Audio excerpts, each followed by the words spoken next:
Como cristianos, la gran verdad que todos nosotros sabemos es que debemos dejar de pecar. Al mismo tiempo, una de las grandes preguntas que existen y que nos hacemos es, pero ¿cómo puedo tomar los pasos adecuados para dejar de cometer esos pecados tan insidiosos que me devoran la vida?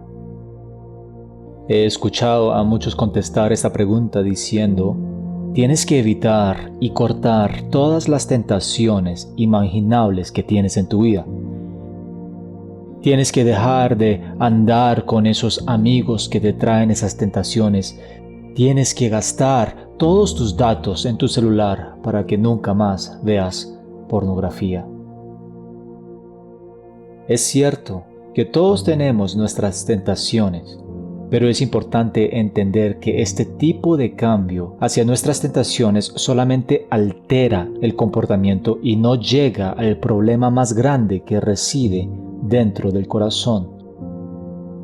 Por ejemplo, uno de los síntomas que se presenta en una persona que tiene cáncer es la tos.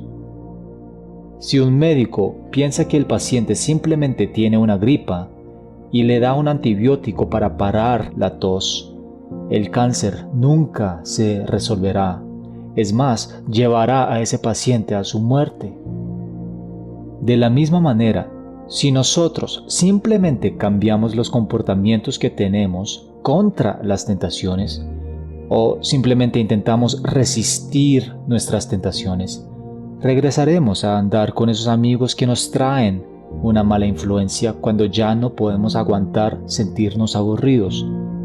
Cuando sintamos la soledad, aceptaremos a cualquier hombre, mujer como pareja, aunque no sean buenos para nosotros, y cuando sintamos un vacío y la sensación de estar incompletos, veremos cosas impuras que no debemos ver, aun con o sin acceso al Internet.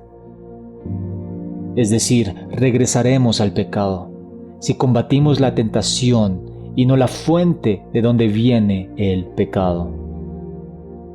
Entonces, ¿qué podemos hacer si combatir contra la tentación o cambiar nuestras acciones hacia esas tentaciones no es la respuesta correcta? Para contestar esto, veamos Santiago 1, 13 al 15. Que nadie diga cuando es tentado, soy tentado por Dios, porque Dios no puede ser tentado por el mal, y Él mismo no tienta a nadie, sino que cada uno es tentado cuando es llevado y seducido por su propia pasión. Después, cuando la pasión ha concebido, da a luz el pecado, y cuando el pecado es consumado, engendra la muerte. Aquí, la palabra pasión se traduce literalmente como un deseo profundo, un antojo carnal que concibe el pecado. Así que lo que dice Santiago es lo siguiente: el pecado no comienza con tus tentaciones.